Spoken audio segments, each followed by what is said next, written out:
Okay, so effect of addition of inert gas के बाद now we are going to discuss effect of a temperature change.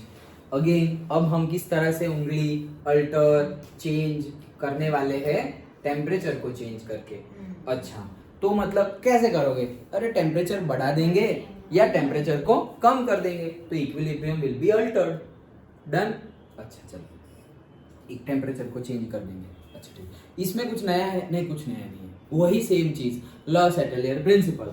अगर हमने temperature को बढ़ाया तो लॉ सेटेलियर प्रिंसिपल के अकॉर्डिंगली रिएक्शन रिएक्ट करेगी हमारे चेंज को अपोज करने की। मतलब क्या, हमने बढ़ाया तो वो कम करने की ट्राई करेगी। अच्छा, और अगर हमने कम किया तो वो बढ़ाने की ट्राई करेगी। ओके, यहाँ पर वो दो चीज जो हमें ऑलरेडी पता है उसका यूज आने वाला है, एक एक्सोथर्मिक रिएक्शन और दूसरा एंडोथर्मिक रिएक्शन। तो बताओ क्या था? हीट किसमें एब्जॉर्ब होती थी? एंडोथर्मिक। चलो, तो हीट एंडोथर्मिक रिएक्शन में हीट एब्जॉर्ब होती थी और एक्सोथर्मिक रिएक्शन में हीट प्रोड्यूस होती थी, रिलीज होती थी और बाहर निकल जाती थी। डन। अच्छा, अगर थर्मोडायनेमिक्स में, अभी जो केमिस्ट्री में हम थर्मोडायनेमिक्स पढ़े उसमें याद करो, अगर हीट अंदर जा रही है, सपोज मैं एंथैल्पी बोल दो या क्यू बोल दो, व्हाटएवर, तो हीट डेल्टा एच मान लेते हैं, एंथैल्पी चेंज। ओके, तो हीट अंदर जा रही है तो डेल्टा एच पॉजिटिव होता था या नेगेटिव होता था? Positive, yes correct. मैंने बताया था, पता है कि तुम्हारे पास पैसे है, मैंने और पैसे डाले तो तुम्हारे अकाउंट में पैसे बढ़ गए, और तुम्हारे पास पैसे है और मैंने तुम्हारे पास से पैसे ले लिए तो तुम्हारे अकाउंट में कम हो गए, तुम्हारे पॉकेट में अकाउंट में कम हो गए। वैसे ही ओके, तो अगर बाहर जा रही है हीट तो डेल्टा एच क्या होगा? नेगेटिव, और अंदर आ रही है, सिस्टम के अंदर आ रही है तो पॉजिटिव। अगर बाहर जा रही है तो डेल्टा एच नेगेटिव। फिर से ध्यान से लिखूं क्या? अगर बाहर जा रही है तो वही हमारी सेम प्रोसेस ले लो, क्या? Haber uncle, N2 plus 3H2 that will give कितने एमोनिया? 2 एमोनिया। डन। तो ये प्रोसेस के लिए डेल्टा एच की वैल्यू समथिंग इज देयर, मुझे याद नहीं है, अभी देख लेंगे, लेकिन वो माइनस है, दैट इज इंपॉर्टेंट। क्या है? माइनस 92.38। अच्छा, तो 92.38 माइनस में है, मतलब क्या हुआ इसका कि ये प्रोसेस एक्सोथर्मिक है या एंडोथर्मिक है? एक्सोथर्मिक, क्योंकि माइनस है। माइनस है मतलब सिस्टम में से बाहर निकल रही है, और अगर हीट रिलीज हो रही है सिस्टम में से बाहर जा रही है तो एक्सोथर्मिक है। तो ये प्रोसेस हो गई क्या? एक्सोथर्मिक। बहुत बढ़िया हो गया। ओके चलो, बहुत ही तेजस्वी लोग बनते हैं। अच्छा, तो एक्सोथर्मिक है। अच्छा, अगर फॉरवर्ड प्रोसेस एक्सोथर्मिक है तो बैकवर्ड क्या हो जाएगी? एंडोथर्मिक, उल्टा। और अगर फॉरवर्ड प्रोसेस एंडोथर्मिक है तो बैकवर्ड क्या हो जाएगी? एक्सोथर्मिक। डन हो गया, अभी समझ में आ जाएगा तुम्हें। ओके चलो जाते हैं आगे। Whenever an equilibrium is disturbed by a change in the concentration, pressure or the volume, the composition of the equilibrium mixture changes because the reaction quotient QC no longer equals the equilibrium constant. हाँ, ये सब पता है यार। However, when a change in the हाँ सब पता है, मेरा मेरी में डायलॉग है, सब पता है, अपने बाप को मत सिखाइए। अच्छा चलो, however, when a change in the temperature occurs, the volume नहीं, the value of equilibrium constant Kc change. Obviously, अगर हमने equilibrium को अल्टर किया, Kc अलग, बट डन, Kc जो कांस्टेंट था वो कांस्टेंट रहा नहीं, अब नया कांस्टेंट मिलेगा हमें नया इक्विलिब्रियम रीच होने के बाद। ओके चलो आगे बढ़ते हैं। In general, the temperature dependence of the equilibrium constant depends on the sign of delta H for the reaction. ये किया हमने? अच्छा किया। Sign of delta H for the reaction, जो अभी हमने डिस्कस कर लिया कि डेल्टा एच नेगेटिव होगा, मतलब सिस्टम में से हीट बाहर जा रही है, अगर सिस्टम में से हीट बाहर जा रही है तो एक्सोथर्मिक। ओके चलो, वही चीज है। The equilibrium constant for an exothermic reaction negative delta H decreases as the temperature increase. क्या क्या क्या क्या फिर से? The equilibrium constant for an exothermic reaction, K की बात कर रहे हैं, किसकी बात कर रहे हैं? के की बात कर रहे हैं। द इक्विलिब्रियम कांस्टेंट एक्सोथर्मिक, मतलब सपोज मान लो फॉरवर्ड में एक्सोथर्मिक है, अभी जो हमारा एमोनिया वाला था वो फॉरवर्ड में एक्सोथर्मिक है, तो डेल्टा एच की वैल्यू नेगेटिव होगी, so equilibrium constant decreases, K decrease हो जाएगा। कब? As the temperature increase, temperature increase करोगे तो के डिक्रीज हो जाएगा। ये क्या बात हुई है, ये तो समझ, ये तो डायरेक्ट रटना पड़ेगा। नहीं रटेंगे नहीं, रुको हम आराम से धीरे धीरे ओके हम क्या करने वाले हैं, ये जो बोल रहे हैं उसको अच्छे से समझते हैं। N2 plus 3H2 that will give twice NH3 where delta H is equals to minus of 92.38 done. Okay मतलब हमें पता चल गया क्या पता चल गया, हमें पता चल गया कि चोर कौन है। ये एक्सोथर्मिक और ये क्या हो गई एंडोथर्मिक। ओके दोनों ये लिख दिया है, ये है हमारा एक्सोथर्मिक और ये है हमारा एंडोथर्मिक। ओके सो अब मैं चेंज करने वाला हूँ, क्या चेंज करने वाला हूँ, क्या क्या ये टेम्परेचर को क्या किया इंक्रीज। अभी अल्टर कर रहे हैं तो अल्टर इक्विलिब्रियम रीच हो गया और अभी मैंने क्या किया टेम्परेचर को इंक्रीज किया। अगर मैं टेम्परेचर इंक्रीज कर रहा हूं लॉस एटेलियर प्रिंसिपल के अकॉर्डिंगली, बार बार बोलना पड़ रहा है तो अभी तो याद रह जाता है। अच्छा लॉस एटेलियर प्रिंसिपल के अकॉर्डिंगली केमिकल रिएक्शन करेगी मेरे से उल्टा। अगर मैंने टेम्परेचर इंक्रीज किया है तो वो टेम्परेचर को डिक्रीज करेगी। टेम्परेचर डिक्रीज कौन सी डायरेक्शन में हो रहा है वो चेक करो तुम, यहां पर हीट रिलीज हो रही है, ये रिएक्शन N2 और H2 मिलेंगे तो हीट रिलीज होगी। हीट रिलीज होगी मतलब टेम्परेचर आया, तो ये दोनों इकट्ठा होके टेम्परेचर तुम्हें मिल रहा है। लेकिन तुम्हें क्या करना है, तुम्हें तो टेम्परेचर को डाउन करना है, समझो अच्छे से। एक्सोथर्मिक में हो क्या रहा है मैं टेम्परेचर के रिस्पेक्ट में बताऊं, डेल्टा एच मतलब क्या, हीट बाहर निकल रही है, हीट बाहर निकल रही है इसलिए डेल्टा एच। लेकिन बाहर निकल रही है मतलब टेम्परेचर, सिस्टम का टेम्परेचर बढ़ा ना, बढ़ा तभी तो बाहर निकल रही है, कम हुआ होता तो बाहर से अंदर आ जाती। डन। अगर हमने गर्म चाय, तो चाय थी उसको हमने गर्म की, गर्म की मतलब सिस्टम का टेम्परेचर बढ़ गया, सिस्टम का टेम्परेचर बढ़ गया इसीलिए तो अभी तुम चाय ऐसे रखोगे तो चाय में से हीट जाएगी एटमॉस्फेयर में, मतलब सिस्टम के बाहर जाएगी। क्यों बाहर जा रही है, अरे वो गर्म है इसलिए, वो ठंडी होती तो थोड़ी जाती। जैसे कि कोका कोला वो ठंडा है और सिस्टम गर्म, वो एनवायरमेंट गर्म है तो एनवायरमेंट में से उसमें चली जाती हीट। क्यों, क्योंकि हीट भी कहाँ ट्रैवल करती है, higher to lower. Done. Okay तो यहाँ पे क्या हो रहा है कि अगर फॉरवर्ड में एक्सोथर्मिक रिएक्शन हो तो टेम्परेचर क्या हो रहा है, इंक्रीज हो रहा है, इसीलिए तो ये हीट बाहर जा रही है। और एंडोथर्मिक में क्या होगा, टेम्परेचर डाउन होगा। मैंने क्या किया, मैंने टेम्परेचर इंक्रीज किया तो रिएक्शन क्या करेगी, उसका उल्टा टेम्परेचर को डिक्रीज करेगी। टेम्परेचर डिक्रीज कौन सी डायरेक्शन में होता है, एंडोथर्मिक में। और एंडोथर्मिक कहां पे है, रिवर्स में, बैकवर्ड में नहीं, एंडोथर्मिक में। टेम्परेचर डिक्रीज कहां होता है, एंडोथर्मिक में। वैसे याद रखना बैकवर्ड में नहीं, क्योंकि अभी यहाँ पे एंडोथर्मिक बैकवर्ड में, कभी एंडोथर्मिक फॉरवर्ड में भी होगी। करेक्ट, सिस्टम हीट एब्जॉर्ब करता है, करेक्ट है। एंडोथर्मिक में सिस्टम हीट एब्जॉर्ब कर रहा है। एब्जॉर्ब कर रहा है मतलब क्या, कि मैंने टेम्परेचर इंक्रीज किया है, मैंने क्या किया, टेम्परेचर इंक्रीज किया। मतलब कि ऐसा समझो, इसको ही समझते हैं, कंटेनर है, अभी रूम टेम्परेचर है, कौन सा temperature, room temperature. Room temperature पे मैंने N2 डाल दिया, H2 डाल दिया, N2 और H2 डाल दिया तो कंटेनर में एमोनिया बना। जैसे ही एमोनिया बना तो उसके साथ तुम्हारी हीट भी रिलीज हो रही है। मतलब अंदर कंटेनर में रूम टेम्परेचर था 30 डिग्री सेल्सियस, लेकिन जैसे ही एमोनिया बनेगा तो अब 30 रहा नहीं, कितना बढ़ गया होगा, मान लो 100 हो गया। 30 से 100 क्यों बढ़ गया, क्योंकि वो एक्सोथर्मिक रिएक्शन है। फॉरवर्ड प्रोसेस जो ये हो रही है वो एक्सोथर्मिक रिएक्शन है, इसलिए वो 30 का 100 हो गया।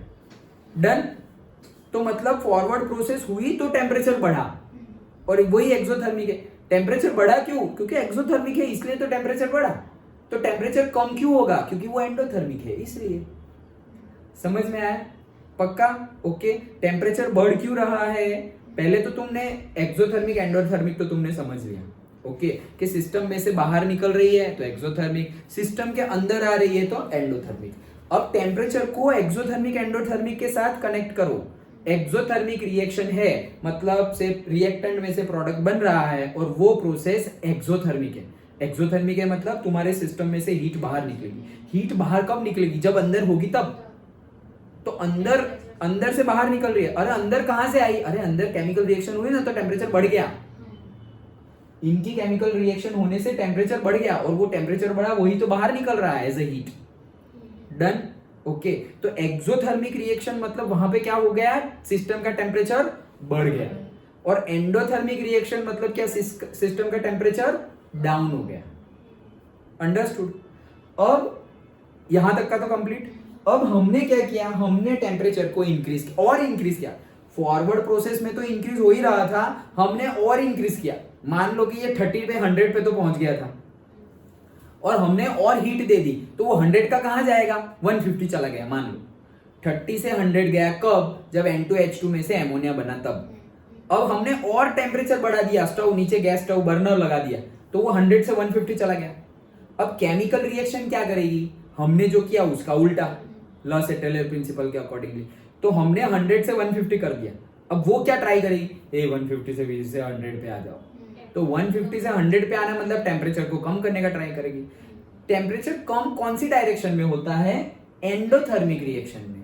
क्यों, क्योंकि एब्जॉर्ब हो जाएगा ना, ये एमोनिया टेम्परेचर को एब्जॉर्ब कर लेगा, इसलिए टेम्परेचर को एब्जॉर्ब कर लिया तो पूरा का पूरा जो कंटेनर का टेम्परेचर है वो कम हो जाएगा। अगर कोई आदमी टेम्परेचर को एब्जॉर्ब कर लेता है, जैसे कि मैं एमोनिया हूं और यहां पर जो टेम्परेचर है वो सारा का सारा मैंने हीट जो है, हीट की वजह से ही टेम्परेचर है, तो सारी की सारी हीट मैंने एब्जॉर्ब कर ली, तो absence of heat that will give you the coldness, तुम्हें ठंड लगने लगेगी। क्यों, कि जितनी हीट थी वो सारी मैंने ही एब्जॉर्ब कर ली। अंडरस्टूड। तो रिवर्स में एमोनिया सारी की सारी हीट एब्जॉर्ब कर लेगा, हीट एब्जॉर्ब की, इसीलिए तो उसको क्या बोलते हैं, एंडोथर्मिक रिएक्शन। समझ में आ गया, पक्का, ओके।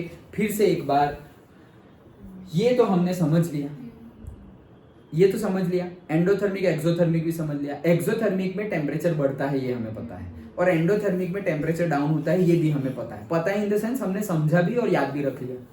डन, इसमें तो कोई डाउट नहीं है। डाउट हो तो मैं दूसरा कोई एग्जांपल देके समझाऊं, समझ गए, पक्का, टीचर कोई डाउट नहीं है ना, ओके। सो ये तो हम समझ गए, एक्सोथर्मिक में टेम्परेचर बढ़ रहा है, एंडोथर्मिक में टेम्परेचर डाउन हो रहा है। अब हम इक्विलिब्रियम को अल्टर कैसे कर रहे हैं, तो हमने सपोज टेम्परेचर को बढ़ा दिया, हमने टेम्परेचर को बढ़ा दिया मतलब फॉरवर्ड प्रोसेस में तो ऑलरेडी टेम्परेचर बढ़ ही रहा था भाई, और हमने और बढ़ा दिया, तो लॉस एटेलर प्रिंसिपल के अकॉर्डिंगली हमने बढ़ाया तो रिएक्शन कम करने की ट्राई करेगी। तो टेम्परेचर कम कब होता है, एंडोथर्मिक में, तो एंडोथर्मिक रिएक्शन आगे बढ़ेगी। एंडोथर्मिक तो बैकवर्ड है, तो बैकवर्ड रिएक्शन आगे बढ़ेगी और नया इक्विलिब्रियम विल बी रीच्ड। आगे समझ में, पक्का। अब फिर से ये सेंटेंस पढ़ते हैं, the equilibrium constant for an exothermic reaction decreases. अभी ये तो समझ में आ गया कि रिवर्स में बढ़ेगी, रिवर्स रिएक्शन होगी नए इक्विलिब्रियम के लिए। लेकिन के की वैल्यू क्यों बोला कि डिक्रीज, अरे के क्या है, के है हमारा प्रोडक्ट अपॉन रिएक्टेंट। तो अगर रिवर्स प्रोसेस हो रही है तो प्रोडक्ट बढ़ेगा या कम होगा, कम होगा। रिवर्स प्रोसेस में प्रोडक्ट तो क्या होगा, कम होगा, और अगर प्रोडक्ट कम होगा तो के भी क्या होगा, कम होगा। वही तो बोल रहे हैं, वही तो बोल रहे हैं कि इक्विलिब्रियम कांस्टेंट डिक्रीजेस। अंडरस्टूड। तो डायरेक्टली समझ में ना आएगा, उसको तुम्हें धीरे धीरे अलग अलग वे में समझना पड़ेगा। इसके लिए तो हमने यहां से समझा, नहीं तो हम बोलेंगे भाई के की रिलेशनशिप टेम्परेचर के साथ कहां है, तो टेम्परेचर इंक्रीज क्या हो, के इंक्रीज डिक्रीज कैसे हो गया, समझ में आया। तो पहले तो हम समझेंगे कि हमने तो टेम्परेचर को इंक्रीज किया, अच्छा ठीक है, टेम्परेचर को इंक्रीज किया तो रिएक्शन टेम्परेचर को डाउन करने की ट्राई करेगी। टेम्परेचर डाउन होगा एंडोथर्मिक रिएक्शन में, क्योंकि वहां पर ही एब्जॉर्ब होगा तो वहीं पे डाउन हो जाएगा। तो एंडोथर्मिक रिएक्शन पकड़ लो कहां पर है, तो एंडोथर्मिक रिएक्शन बैकवर्ड में है, कहीं पर फॉरवर्ड में होगी तो फॉरवर्ड में आगे बढ़ेगी, यहां पर बैकवर्ड में एंडोथर्मिक है तो बैकवर्ड रिएक्शन होगी। अगर बैकवर्ड रिएक्शन होगी, पता कर चल गया हमें कि नया इक्विलिब्रियम कब रीच होगा, ये बैकवर्ड प्रोसेस चलती रहेगी और नया इक्विलिब्रियम रीच हो जाएगा। अब अगर यही टाइम में पहले तो इक्विलिब्रियम कांस्टेंट कुछ था, फिर हमने टेम्परेचर इंक्रीज किया, अब नया जो इक्विलिब्रियम कांस्टेंट होगा वो पहले के रिस्पेक्ट में कैसा होगा, तो अभी तो बैकवर्ड प्रोसेस चल रही है, बैकवर्ड प्रोसेस चल रही है मतलब प्रोडक्ट में से रिएक्टेंट बन रहे हैं, मतलब प्रोडक्ट कम हो रहे हैं और रिएक्टेंट बढ़ रहे हैं, प्रोडक्ट कम हो रहे हैं तो के भी कम होगा। वही तो बोला है कि प्रोडक्ट कम हुआ इसलिए इक्विलिब्रियम कांस्टेंट के इज डिक्रीजेस। समझ में आया। और उल्टा कर, और थोड़ा घुमा फिरा के, इक्विलिब्रियम कांस्टेंट डिक्रीजेस, क्यू क्या होगा, क्यू क्या होगा, मतलब कि एक बार तुमने देखो यहाँ के तक पता चल गया, अब मैं क्या बोल रहा हूँ, एक बार इक्विलिब्रियम रीच हो गया, फिर तुमने टेम्परेचर को इंक्रीज किया, मतलब इक्विलिब्रियम डिस्टर्ब हो गया। अब ये जो इक्विलिब्रियम डिस्टर्ब हुआ है वहां से लेकर के जब नया इक्विलिब्रियम रीच होगा वहां तक, उसके बीच में तुम गए और क्यू मेजर कर लिया, तो क्यू कैसा आएगा, ग्रेटर देन के और लेस देन के। फिर से पहला ये इक्विलिब्रियम रीच हो गया, अब मैंने यहां पर चेंज कर दिया तो इक्विलिब्रियम विल बी अल्टर्ड हो गया। अल्टर्ड हो गया, ये टाइम था सपोज 1 PM और मेरा नया इक्विलिब्रियम सेकंड इक्विलिब्रियम रीच हो गया सपोज 5 PM। तो 1 PM और 5 PM के बीच में मैं गया और Q फाइंड कर लिया, तो ये Q K से ज्यादा होगा या K से कम होगा?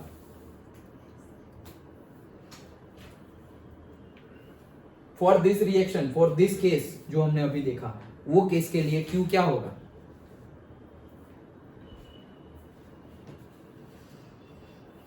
आंसर तो अभी तुमने बोला कि प्रोसेस कौन सी डायरेक्शन में आगे बढ़ेगी, और प्रोसेस जो डायरेक्शन में आगे बढ़े उसका रिलेशन Q के साथ तो तुम्हें पता है, अभी भी तो देखा था हमने, फिर से लिखा था Q लेस देन। कैसे देख, मुझे भी नहीं पता, देखते हैं क्या होगा।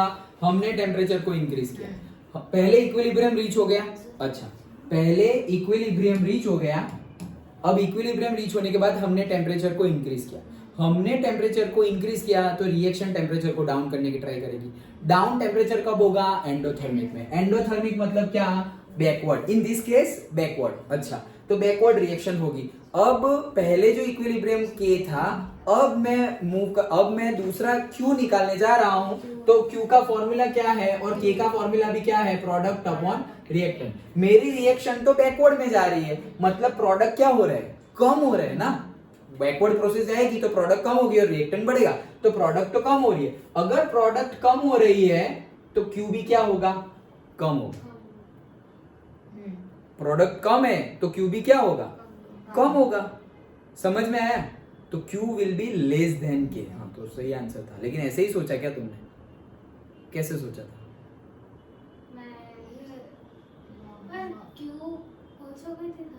क्यों नहीं, इसीलिए तो K कैसे करना है, देखो हमें करना क्या है, क्यों अभी हमने डिस्टर्ब कर दिया, एक बार फिर से करते हैं, हाँ गलती भी हो सकती है। अच्छा चलो, हमने क्या किया, ये हमारा इक्विलिब्रियम रीच हो गया पहली बार इक्विलिब्रियम रीच होने के बाद हमने डिस्टर्ब कर दिया उसको। कैसे डिस्टर्ब किया? टेम्परेचर इंक्रीज करके। वो क्या करेगी? टेम्परेचर को डाउन करेगी। टेम्परेचर डाउन कौन सी डायरेक्शन में होगा? बैकवर्ड में, एंडोथर्मिक बैकवर्ड में, इसलिए बैकवर्ड में डाउन होगा। मतलब कि अब रिएक्शन कौन सी डायरेक्शन में जा रही है? अब पहला कोई के, पहले टाइम पे तो के मिल गया था तुम्हें, अब दूसरा के रीच होगा, दूसरा के इक्विलिब्रियम कांस्टेंट रीच होगा, उसके बीच में मैं चला गया Q।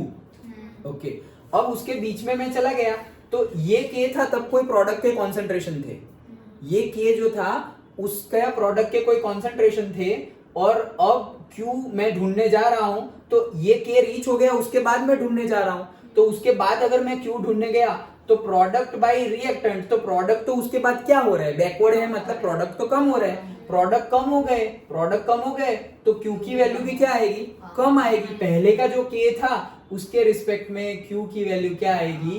कम होगी। बस खत्म। तो सही है answer, Q will be less than K। Understood? पक्का? ओके चलो नेक्स्ट। देखो ये कितना, मतलब अभी आधे से कोई ऐसे लेक्चर स्टार्ट कर दे तो क्या है ये सब समझ में नहीं आ रहा है कि इंक्रीज डिक्रीज क्या, कम ज्यादा, तो आगे का नहीं समझे होंगे, और यहीं से चलो प्रेशर की इफेक्ट क्या है देख लेते हैं, चलो टेम्परेचर की इफेक्ट क्या है देख लेते हैं, तो वो फिर सब ऊपर से ही जाएगा। ओके, मतलब थोड़ा बहुत समझ में आ भी जाए, लेकिन बेसिक जो एकदम बेसिक से समझ रहे वो समझ में नहीं आएगा। सो दैट्स व्हाई पीछे की लिंक इंपॉर्टेंट है। समझ में आ गया? ओके चलो, the equilibrium constant for an endothermic reaction positive. अब ये इक्विलिब्रियम कांस्टेंट पॉजिटिव आया, उसको मारो गोली, लेकिन क्या बोल रहे हैं? Increase is the temperature increase, मतलब क्या बोल रहे हैं कि the equilibrium constant for an endothermic reaction increases, मतलब कि K की वैल्यू क्या हो जाएगी? इंक्रीज होगी एज द टेम्परेचर इंक्रीज, तो टेम्परेचर क्या हो जाएगा? इंक्रीज। क्या बोल रहे हैं? कौन से रिएक्शन में? When delta H positive. Delta H positive मतलब एंडोथर्मिक रिएक्शन। तो क्या बोल रहे हैं, अब ये भी हम समझते हैं, देखो ये यहाँ पे क्या बोल रहे हैं कि हमने टेम्परेचर को इंक्रीज किया। अगर हमने टेम्परेचर को इंक्रीज किया तो रिएक्शन क्या करेगी, टेम्परेचर को डिक्रीज करने का ट्राई करेगी। तो टेम्परेचर डिक्रीज कहां होगा, एंडोथर्मिक रिएक्शन में। मतलब एंडोथर्मिक रिएक्शन मतलब ऐसे जाएगी रिएक्शन।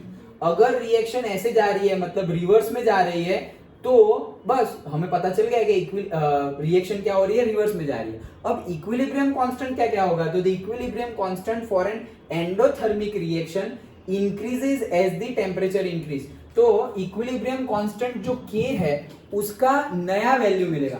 क्योंकि उसका नया वैल्यू क्यों मिलेगा कि भाई K is product divided by reactant. तो अब प्रोडक्ट तुम्हारा बैकवर्ड प्रोसेस चल रही है ना, इस केस में हम तो ये एग्जांपल ले रहे हैं। देखो यहाँ पर तो ऐसे रटा रटाया हुआ बता दिया गया है कि टेम्परेचर ये करोगे तो ये होगा, कम करोगे तो ये होगा। हम वो नहीं, क्योंकि ये रिएक्शन के ऊपर डिपेंडेंट है ना।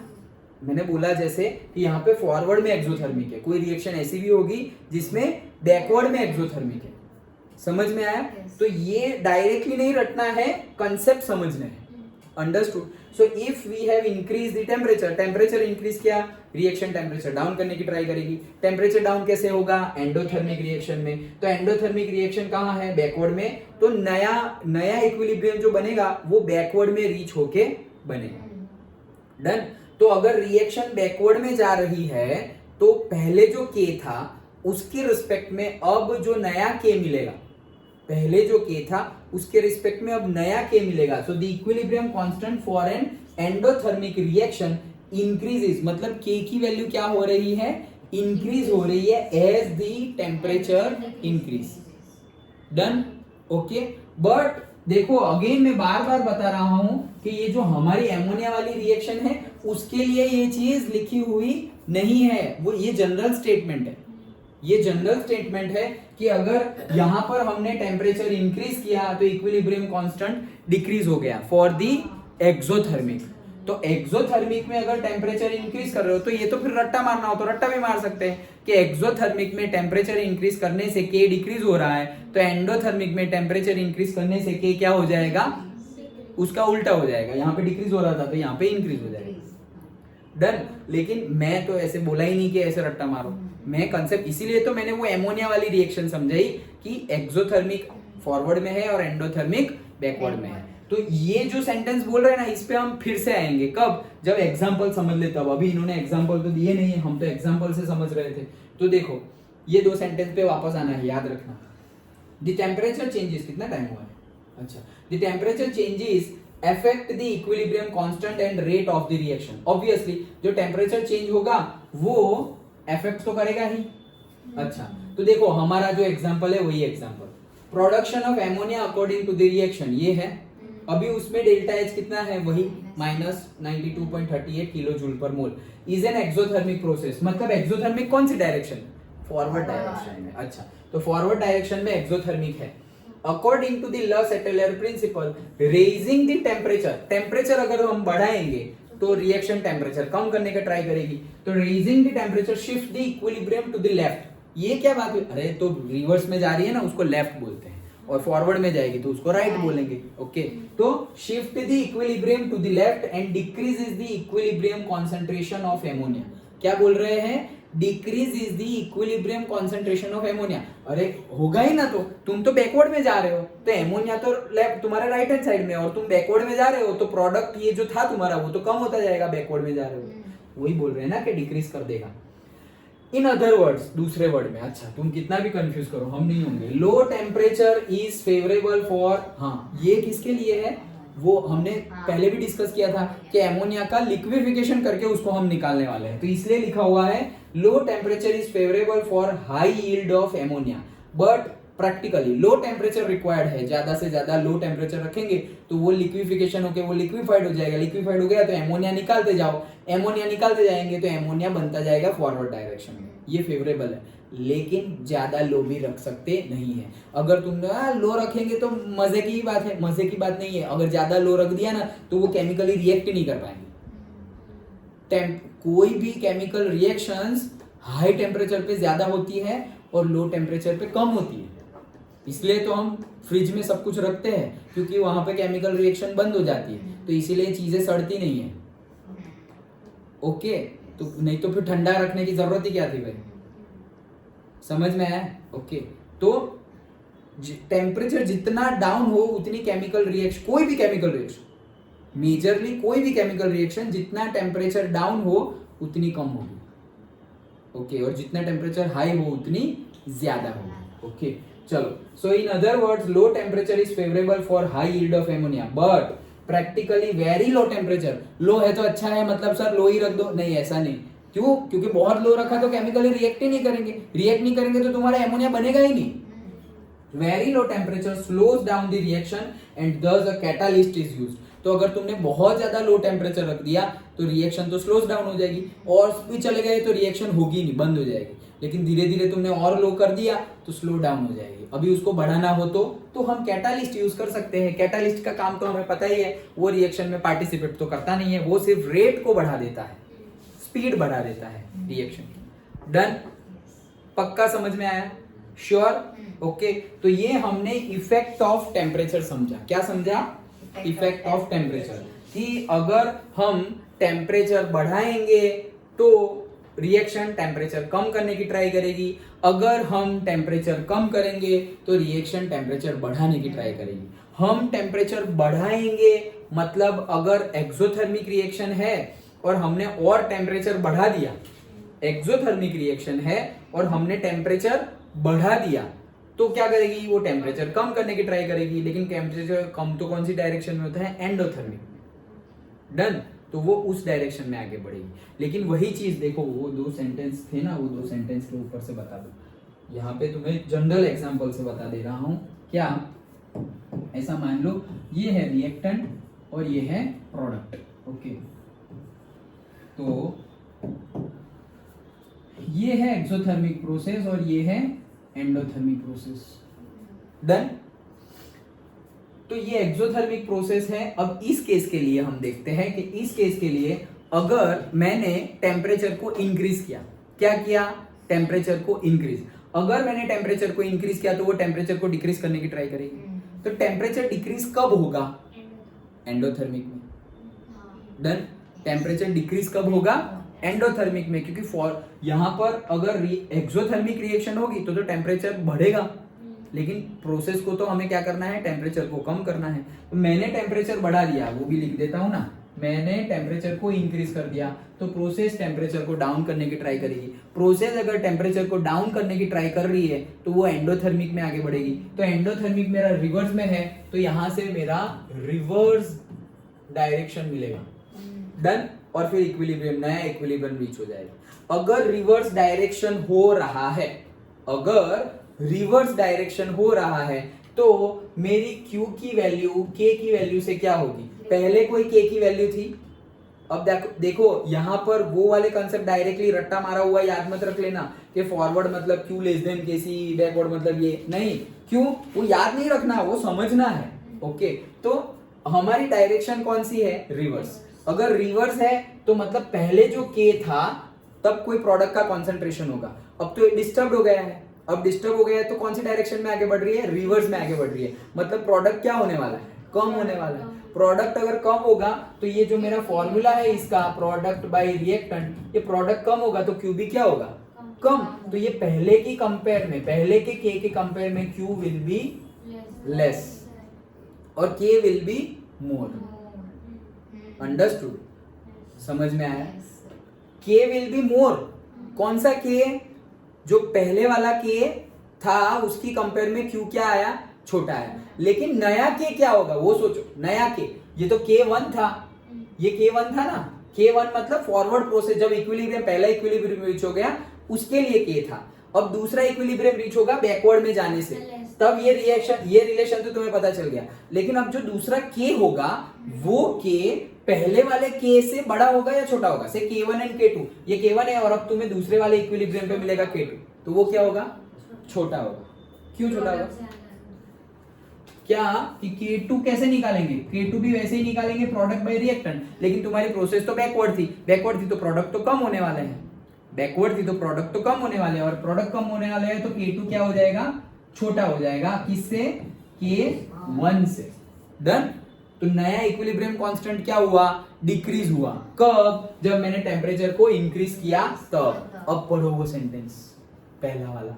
The equilibrium constant for an exothermic reaction decreases as the temperature increases. तो एक्सोथर्मिक रिएक्शन थी हमारी, उसमें हमने टेम्परेचर इंक्रीज किया तो K2 will be greater than K2। K1 जो है इक्विलिब्रियम कांस्टेंट वो क्या है? ग्रेटर है, और K2 क्या है? बड़ा है। तो उसमें क्या बोला है? सेंटेंस क्या बोला है? Equilibrium constant will be decrease. तो देखो ना, K2 डिक्रीज हो गया ना पहले से। डन। पक्का समझ में आया? तो वैसे वो रट्टा मारने की जरूरत नहीं है, क्योंकि उसमें से एमसीक्यू तो तुम्हें ऐसे ही पूछेंगे, बोलेंगे नहीं कि वो एक पेज पे जो 2 सेंटेंस लिखे हुए वो लिखो, नहीं, ऐसे पूछेंगे बताओ क्या है। तो यहाँ से हमने टेम्परेचर इंक्रीज किया, उससे Q के और K के बीच में क्या रिलेशनशिप है वो भी बोला। अगर वो बोले कि K की वैल्यू क्या होगी, अगर वो ऐसा बोले कि टेम्परेचर बढ़ाने से K की वैल्यू क्या होगी, तो तुम अब कौन सा K सोचोगे? K1 या K2? K2 सोचना हमेशा। लेटेस्ट वाला इक्विलिब्रियम कांस्टेंट की बात करनी है, पुराने वाले की नहीं। तो तुम किसकी बात करोगे? K2 की बात करोगे। तो टेम्परेचर इंक्रीज होने से इक्विलिब्रियम कांस्टेंट क्या हो गया? कम हो गया। अंडरस्टूड? पक्का? अच्छा, अब फिर से हम ऐसा ही केस ले रहे हैं, रिएक्टेंट टू प्रोडक्ट, लेकिन ये प्रोसेस एंडोथर्मिक है और ये प्रोसेस एक्सोथर्मिक है। डन। ऐसी रिएक्शन है, उससे उल्टी देखो, ये फॉरवर्ड में एक्सो थी और ये फॉरवर्ड में एंडो है। डन। अच्छा चलो, फिर से हम क्या कर रहे हैं? हम तो वही करेंगे जो कर रहे हैं, उंगली करेंगे। तो टेम्परेचर हमने बढ़ा दिया, टेम्परेचर बढ़ा दिया, टेम्परेचर बढ़ा दिया, तो वो क्या करेगी रिएक्शन? टेम्परेचर कम करने की ट्राई करेगी। टेम्परेचर कम कौन सी डायरेक्शन में होगा? एंडोथर्मिक में होगा। तो एंडोथर्मिक कहाँ है? फॉरवर्ड में एंडोथर्मिक है, तो रिएक्शन फॉरवर्ड में आगे बढ़ेगी। तो रिएक्शन कौन सी डायरेक्शन में आगे बढ़ेगी? फॉरवर्ड में आगे बढ़ेगी। अभी यहाँ पर भी हम अगर रिलेशनशिप निकाले तो मेरा पहले कोई K1 था, अब मैंने टेम्परेचर बढ़ाया तो K1 will be disturb. K1 disturb और नया Q मिलेगा। अब नया Q जो मिलेगा वो K की रिस्पेक्ट में क्या होगा? तो Q जब ढूंढने जा रहे हो तब कौन से साइड की रिएक्शन चल रही है? फॉरवर्ड रिएक्शन चल रही है। अगर फॉरवर्ड रिएक्शन चल रही है तो प्रोडक्ट ज्यादा होगा और रिएक्टेंट कम होगा, और अगर प्रोडक्ट ज्यादा हुआ और रिएक्टेंट कम हुआ तो अगर Q is equal to product by reactant, product ज्यादा हुआ और रिएक्टेंट कम हुआ तो Q तो बड़ा होगा। तो K1 की रिस्पेक्ट में Q जो है वो क्या है? बड़ा।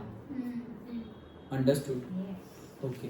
अब K2 इक्विलिब्रियम, टेम्परेचर बढ़ाने से इक्विलिब्रियम कांस्टेंट क्या हो रहा है वो देखते हैं। तो K1, अभी K1 जो था, अभी रिएक्शन बढ़ रही है, फॉरवर्ड डायरेक्शन में आगे बढ़ रही है, फॉरवर्ड डायरेक्शन में आगे बढ़ रही है। अब ऐसा समझो कि एक पॉइंट आएगा जब इक्विलिब्रियम रीच हो गया K2, फॉरवर्ड में बढ़ते बढ़ते इक्विलिब्रियम रीच हो गया और मिल गया मुझे K2। अभी K2 भी क्या होगा? Product by reactant. तो अब पहले का जो K1 था, अब तो फॉरवर्ड में और आगे बढ़ी, तो मेरा प्रोडक्ट बढ़ा या कम हुआ? बढ़ा। पहले K1 जो था वो तो इक्विलिब्रियम था, अब दूसरा जब डिस्टर्ब हो गया उसके बाद फॉरवर्ड में आगे बढ़ रही है। फॉरवर्ड में आगे बढ़ेगा तो रिएक्टेंट प्रोडक्ट तो क्या बढ़ेगा? फॉरवर्ड में तो प्रोडक्ट बढ़ेगा ना, प्रोडक्ट बढ़ेगा तो K2 भी क्या बढ़ेगा? बढ़ेगा। तो equilibrium constant K2 is increased, मतलब greater than that the K1। अब पढ़ो दूसरा sentence. Equilibrium constant for an endothermic reaction. तो ये देखो एंडोथर्मिक रिएक्शन है, फॉरवर्ड में एंडो मतलब एंडो, फॉरवर्ड में एक्सो मतलब एक्सो। अच्छा हाँ, तो for the endothermic reaction equilibrium constant increases as the temperature increases. तो इक्विलिब्रियम कांस्टेंट की बात की है, मतलब K2 इंक्रीज हो गया एज द टेम्परेचर इंक्रीज। समझ में आए दोनों सेंटेंस? अंडरस्टूड? ओके। तो वो ऐसे रट्टा मारने की चीज नहीं है, इसलिए मैंने बोला ना कि ये 2 सेंटेंस पे फिर से आएंगे, तो ये हमने पढ़ा और फिर वो दोनों सेंटेंस हमने समझे। अंडरस्टूड? क्योंकि मैं वही रिएक्शन N2H2 वाली जो रिएक्शन लिखी थी उसके लिए मैंने पहला सेंटेंस तो बता दिया, लेकिन उसके लिए दूसरा सेंटेंस सेम वे में अप्लाई करेंगे तो सही नहीं होगा। क्यों? क्योंकि तुम्हें फॉरवर्ड में एंडो बतानी है। ओके, तो फॉरवर्ड में एंडो बताई, अब देखो वही रिलेशन आ गया। अब अगर तुम्हें बोले कि इक्विलिब्रियम, देखो अगर Q की बात करें, Q और इक्विलिब्रियम कांस्टेंट की बात करें तो रिलेशन क्या आ रहा है वो तुम्हें पता है। और अगर जब भी बोले कि इक्विलिब्रियम कांस्टेंट के रिस्पेक्ट में Q की वैल्यू क्या होगी, तो वो जो तुम्हारी आ रही है वो लिख दो। और सिर्फ इक्विलिब्रियम कांस्टेंट बोले तो मैंने बताया तुम्हें K1 और K2 में से क्या लोगे तुम, K2 लोगे, नया इक्विलिब्रियम कांस्टेंट ही लेंगे। ये देखो ना K1 तो Q से कम आया, तो फिर टेम्परेचर बढ़ाने से K कम हो गया। अरे कम नहीं हुआ भाई, K तो बढ़ा, देखो K2 is greater than K1, तो हम K1 की बात ही नहीं कर रहे। अंडरस्टूड? पक्का? कोई डाउट? पक्का समझ में आ गया? तो ये यहां से क्वेश्चन ऐसे बनेंगे कि भाई एक्सोथर्मिक रिएक्शन है, एंडोथर्मिक, कौन सी डायरेक्शन में एंडोथर्मिक और एक्सोथर्मिक है वो भी गिवन नहीं होगा, लेकिन एक चीज तो गिवन होगी, क्या? Delta H. ओके, तो ये रिएक्शन गिवन है और मैंने बोल दिया कि delta H is equal to positive 100। मतलब क्या? फॉरवर्ड वाली रिएक्शन कौन सी है? एंडोथर्मिक, क्योंकि एंडोथर्मिक के लिए पॉजिटिव होता है, तो फॉरवर्ड वाली रिएक्शन एंडोथर्मिक। और अगर ये है तो इसके केस में delta H is equal to -100 ऐसे देंगे। तो मतलब माइनस मतलब हीट बाहर निकल रही है, एक्सोथर्मिक तो फॉरवर्ड वाली एक्सोथर्मिक। समझे? डायरेक्टली नहीं बोला होगा कि एक्सोथर्मिक है एंडोथर्मिक है, सिर्फ इतना ही गिवन होगा, delta H negative, delta H positive. इसलिए तो स्टार्टिंग ऑफ द थियरी हमने वहां से कर दी कि अगर एक्सोथर्मिक है तो डेल्टा एच नेगेटिव, एंडोथर्मिक है तो डेल्टा एच पॉजिटिव। मतलब कि सिस्टम में से बाहर जा रहा है तो नेगेटिव और सिस्टम के अंदर आ रहा है तो पॉजिटिव। डन? पक्का? वो दोनों सेंटेंस भी समझ में आ गए एंडोथर्मिक एक्सोथर्मिक के रिस्पेक्ट में? श्योर? और अगर K और Q के बीच में रिलेशनशिप पूछे तो भी तुम कौन सा रिलेशनशिप बोलोगे? अगर कुछ बताया नहीं है तो सेकंड वाला ही लेना। इक्विलिब्रियम कांस्टेंट के साथ तुमने बोल दिया what is the relationship between the reaction coefficient and equilibrium constant K। और कौन सा इक्विलिब्रियम कांस्टेंट, पहला वाला या डिस्टर्ब होने के बाद जो सेकंड वाला रीच हुआ वो अगर स्पेसिफाई नहीं किया हो तो तुम फिर ये मत कर देना K1 के साथ, K2 के साथ ही करना। डन? तो अगर ये K1 के साथ लेस देन में है ना तो K2 के साथ ग्रेटर देन में हो जाएगा, उल्टा हो जाएगा। अगर ये K1 के साथ देखो K1 से Q बड़ा है, लेकिन K1 से तो K2 भी बड़ा है, तो Q और K2 सेम थोड़ी होंगे, तो Q तो K2 से कम ही होगा। समझ में आ रहा है? पक्का? ओके, सो उसके हिसाब से तुम्हें लिख देना है, देखो ये K1 Q से छोटा है और K1 K2 से भी छोटा है, वेयर एज यहां पर K1 Q से तो बड़ा है और K1 K2 से भी बड़ा है। मतलब दोनों अगर बड़ा है तो दोनों के रिस्पेक्ट में बड़ा है और छोटा है तो दोनों के रिस्पेक्ट में छोटा है। लेकिन हम इसकी कंपेयर करो तुम किसकी से, K1 Q से तो बड़ा है, नंबर लिखो तो तुम्हें ज्यादा इजीली समझ में आ जाएगा। K1 लिख दो, हम कहाँ गया पेन, अच्छा K1 लिख दो, लो क्या लिखते हैं 10, और ये छोटा है तो ये लिख दो 20, और K2 लिख दो क्या से। अब देखो ये K2 निकाल रहे हो, अब हमें कैसे पता? K2 K1 से तो ज्यादा बड़ा है, K2 K1 से तो बड़ा ही है, मतलब 10 से तो वो बड़ा ही होगा, लेकिन Q से बड़ा होगा या नहीं वो कैसे पता चलेगा? समझ में आ रहा है? Q से ये K2 की वैल्यू जो है वो K1 से ज्यादा होगी, मतलब 10 से तो ज्यादा ही है, लेकिन 10 से ज्यादा तो 11, 12, 13, 14, 15, 16, 17, 18, 19 सब कुछ हो सकती है। यहाँ Q 20 से ज्यादा लेनी है या 20 से कम लेनी है वो डायरेक्टली हमें पता चलेगा नहीं। उसके लिए क्या करना है? उसके लिए तुम्हें रिएक्शन देखनी पड़ेगी, उसके लिए तुम्हें रिएक्शन देखनी पड़ेगी कि कौन सी डायरेक्शन में आगे बढ़ रहा है। अगर मेरा प्रोसेस से यही प्रोसेस के लिए मेरा फॉरवर्ड प्रोसेस में आगे बढ़ रहा है, अगर एक पहले इक्विलिब्रियम के बाद फॉरवर्ड में आगे बढ़ रहा है तो फॉरवर्ड में आगे बढ़ेगा मतलब प्रोडक्ट बढ़ता जा रहा है, प्रोडक्ट बढ़ता जा रहा है तो इक्विलिब्रियम कांस्टेंट K था उसको हमने डिस्टर्ब किया, डिस्टर्ब होने के बाद फॉरवर्ड में आगे बढ़ता जा रहा है मतलब प्रोडक्ट बढ़ता जा रहा है, तो Q निकाला तो पहले के K के रिस्पेक्ट में Q ज्यादा आएगा क्योंकि प्रोडक्ट बढ़ गया ना, और Q से भी ज्यादा क्या आएगा? नया K आएगा। अंडरस्टूड? क्योंकि फॉरवर्ड में आगे बढ़ रहे हैं। फिर से बताऊं क्या? अगर ये सेम रिएक्शन ले ली, अभी हमने ये सब तो डिस्कस कर लिया, लेकिन अभी पहले मैं K1 की बात कर रहा हूँ। इक्विलिब्रियम रीच हो गया K1, तो K1 तो मिल गया। K1 कैसे मिलेगा भाई? इक्विलिब्रियम रीच हो गया, प्रोडक्ट बाय रिएक्टेंट K1 मिल गया। अब हमने डिस्टर्ब कर दिया इसको, अगर मैंने टेम्परेचर इंक्रीज किया मतलब डिस्टर्ब किया, तो अब डिस्टर्ब किया तो कौन से डायरेक्शन में? नया इक्विलिब्रियम रीच होने के लिए कहीं ना कहीं तो मूव करना पड़ेगा, फॉरवर्ड और बैकवर्ड। वो कहाँ मूव करेगी? फॉरवर्ड में मूव करेगी। अगर फॉरवर्ड में मूव कर रही है तो प्रोडक्ट बढ़ रहा है या कम हो रहा है? प्रोडक्ट तो बढ़ रहा है। तो अभी इक्विलिब्रियम रीच नहीं हुआ, लेकिन अभी मैं गया और Q फाइंड किया तो प्रोडक्ट तो बढ़ रहा है, मतलब K1 के रिस्पेक्ट में Q क्या आएगा, ज्यादा आएगा, क्योंकि प्रोडक्ट बढ़ रहा है ना। तो K1 हो, K2 हो, Q हो, सबका फॉर्मूला तो एक ही है, प्रोडक्ट बाई रिएक्टेंट। तो K तो डिस्टर्ब हो गया, अब Q मैं फाइंड कर रहा हूं, तो प्रोडक्ट तो फॉरवर्ड, रिएक्शन तो फॉरवर्ड में आगे बढ़ रही है, तो प्रोडक्ट ज्यादा हो गए, तो Q भी K1 से क्या हो गया, बड़ा हो गया। लेकिन रिएक्शन तो आगे बढ़ती ही जा रही है और नया इक्विलिब्रियम रीच हो गया K2, तो K2 तो ये Q से भी आगे ज्यादा होगा, क्यों, क्योंकि फॉरवर्ड में आगे बढ़ रही थी ना। तो K2 के रिस्पेक्ट में Q क्या होगा, Q छोटा होगा। तो मेरा रिलेशनशिप कैसा मिला, K2 सबसे बड़ा है, यह मतलब ये 10 20 और यहाँ पर से K2 30 ऐसा मिला। अंडरस्टूड, समझ में आया। तो देखो Q की रिस्पेक्ट, Q की अगर कंपैरिजन तुम इक्विलिब्रियम कांस्टेंट 1 से कर रहे हो तो वो ज्यादा आ रही है, और इक्विलिब्रियम कांस्टेंट 2 से कर रहे हो तो वो कम आ रही है। तो सर अगर कुछ स्पेसिफाई ही नहीं किया हो कि भाई ज्यादा होगी या कम, तो कौन सा इक्विलिब्रियम कांस्टेंट ले, K1 या K2, तो K2 ही लेना है। कुछ स्पेसिफाई ना किया हो तो कौन सा ले लेना है, K2 ले लेना है।